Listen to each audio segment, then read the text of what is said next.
Now, activists have written to 13 political parties represented in the National Assembly asking them to disclose the source of their funding over the past 5 years. My Vote Counts and Right to Know wrote letters asking the parties to disclose their income from all donations from the amount of 10,000 Rand for each financial year from March 2014 until May 2018. They gave the parties until yesterday, the 10th of September, to make the disclosures. To tell us a little bit more from our Sea Point studio in Cape Town, we've got Janine Ogle, the National Coordinator from My Vote Counts, and via Skype from Right to Know, we are joined by Murray Hunter. So good to have you guys. Welcome to Morning Live. Good morning, Leanne. Good morning, and to you as well, Murray. But Janine, let's begin with you. How many political parties have actually heeded the call to disclose this? None of them have. We wrote just to the 13 political parties in the National Assembly. We've received 2 responses from the Democratic Alliance and the IFP. But even in those letters, really just telling us that they're not going to disclose. And I think this is really, really disappointing, given that Parliament has just gone through a very comprehensive process to draft a party funding bill that says this information will be disclosed. And our understanding was that political parties have come around to the idea that this information should be disclosed and that it will be disclosed. And even though the bill hasn't been signed by the President yet, we really thought that the political parties would give us something this time around. Because you'll remember, we actually sent PIA requests to the same 13 political parties in the lead up to the 2016 local government elections. And even then we were denied. And given developments in the past 3 years, we thought, 2 years, we thought things had changed, but obviously they haven't. Yeah, yeah. You know, I mean, we've got the DA as well, who, you know, they've said in terms of the disclosure of political party funding, the DA is the only political party that has not been in agreement with disclosing sources of political funding. So, you know, this is quite interesting. What do you know in terms of where the DA stands with regard to this?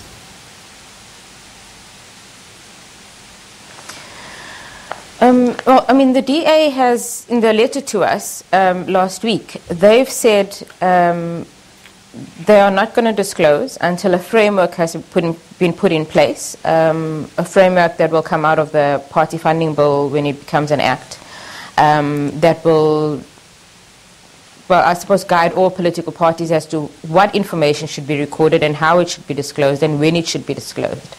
And that's their position at the moment. Okay. Murray, let me bring you into the conversation now, because it's not only, obviously not the DA, because there's 13 requests and it's, as we've heard from Janine, none have replied, even though I thought that at least 2 political parties had replied. Talk to me about some other reactions from the political parties that you may have received. Yeah.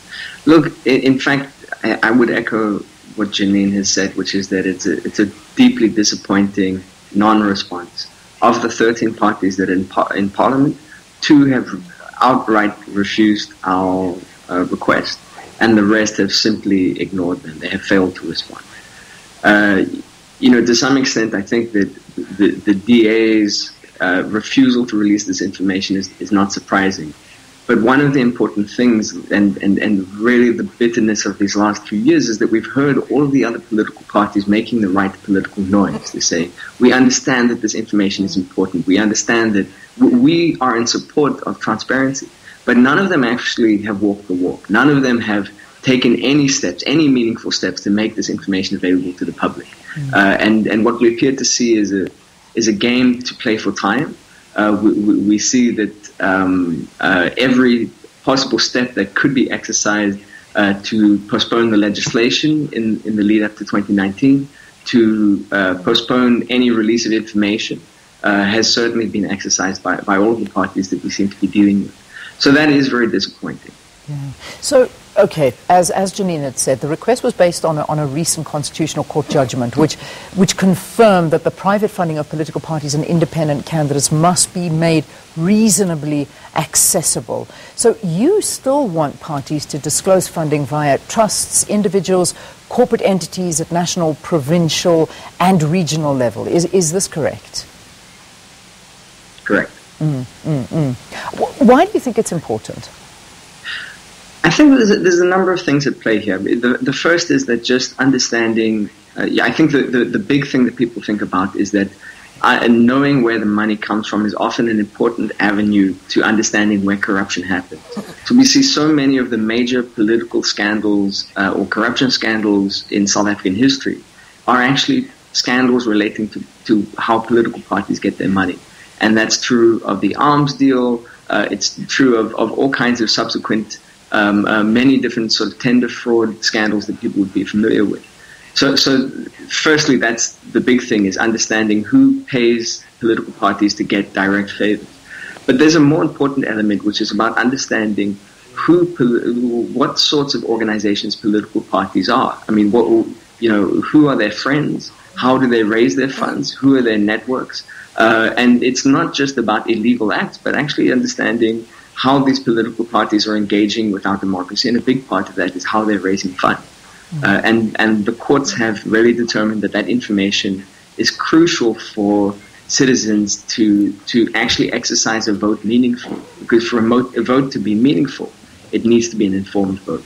And what we've had for the past 20-something years, unfortunately, and significantly worse before that, is a situation in which those who can vote are doing so blindly without that information. Yeah.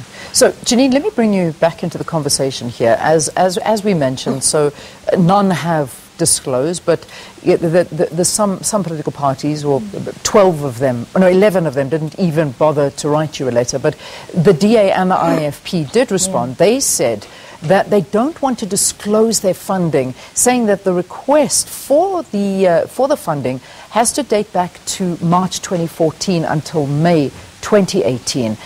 They argue that the judgment happened in June 2018, therefore they don't want to disclose their past and the history funding.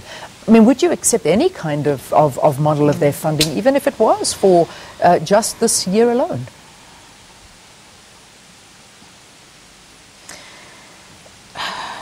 I think even if they gave us information for the past year or the past 2 years, it would be a major step forward. It will also show that political party or those political parties really do believe in the spirit of transparency, in the principle of transparency, and really do want to be held accountable.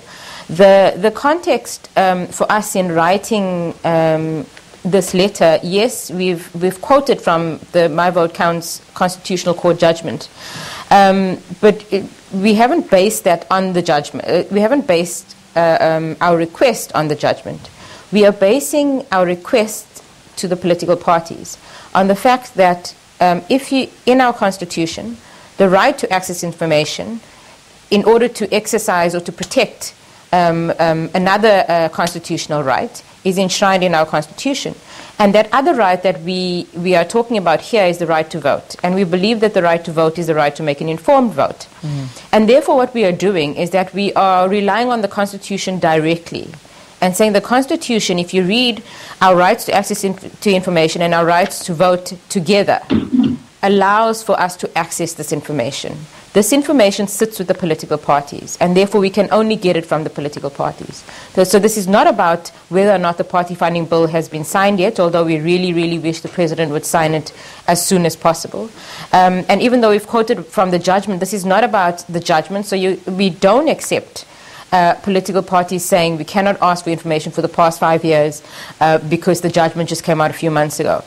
Yeah. The reason why we chose the 5-year time frame is because we're looking at information about political parties from the time that they were voted into the positions that they currently are in. So we're talking about the last national and provincial elections, which took place about just under 5 years ago.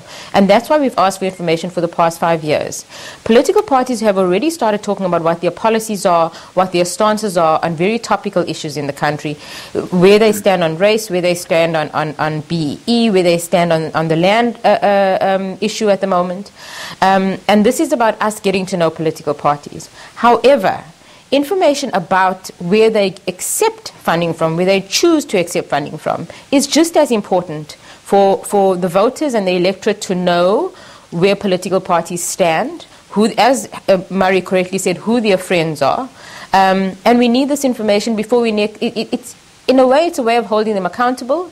It's about monitoring their activities over the past 5 years in the lead up to the 2019 elections. So it's not just about the court judgment. Yeah, it's you know, South Africa's had a history of hiding this kind of information, and now obviously a lot of people have said it was a victory, that it was now going to be transparent once it's been signed into law, and where you can actually find out who the political party funders are. And I think the biggest thing behind all of this is to, you know, get over the issue of corruption, something that we're busy looking at now in the form of a state capture inquiry that's taking place at the moment. And some of the stories that are being revealed there are shocking, and they certainly are shocking South Africans who always suspected that there was wrongdoing, but to hear the amount of wrongdoing that was taking place is just driving, I suppose, South Africans mad right now at the amount of money and wasteful expenditure and the corruption that's been happening. But do you think, and let me bring this to you, Murray, do you think that from the Concord judgment, it states that the state must pass legislation within 18 months which addresses this issue? Do you think it's going to happen? I mean, after the reaction that you received now from political parties, do you honestly think this is actually going to go ahead? That's an open question. I mean, the answer to that question is yet to be determined. And I think the thing that is going to determine the strongest is the extent to which the voting public is willing to make it a precondition for, essentially, for their vote in 2019. At the moment, it won't happen if the political parties get their way. We understand that Ramaphosa is being lobbied very hard not to sign that bill in the lead up to 2019 elections. We understand from the IEC that they don't think it's practical to implement the bill before the 2019 elections. But the voters have to make it a precondition for us to participate in this election, for this election to be meaningful. We won't vote until we know. Yeah. We won't vote for any party that refuses to disclose. We won't vote for parties that hide behind secrecy. Okay. And as you said, I think that 2019 is a year in which voters have become absolutely fed up with the extent to which corruption and state capture have undermined the potential of this democracy. And if there's any year in which the South African public can finally draw a line in the sand to say this is where the secrecy ends, it will be in the next elections. And so we will certainly be pushing people to move in that direction. So that's your next step. It's 7 o'clock, so I need to get into the news. But from both of your perspectives, from here, that's what you're going to do, is just to lobby voters now? Or do you have more? Are you going to write again to political parties to give them another chance to submit, perhaps extend the deadline? Anything in place like that? None of the political parties have asked for a deadline. I think the next step is to write to the president. The bill sits with him, and basically from the two responses, the letters that we received from the two political parties, they are saying, they are using the fact that the bill, the current status of the bill as an excuse not to disclose. Yeah. So I think it's even more important for the president to sign that bill. The sooner he signs it, the sooner the IEC can work on how the bill can be implemented and the political parties can start recording the information. Okay, we leave it there for this morning. So perhaps more pressure now on the president to sign that bill into law. Janine Ogle is from My Vote Counts, and via Skype we had Right to Know spokesperson Murray Hunter. Thanks to both of you. It is 7 o'clock.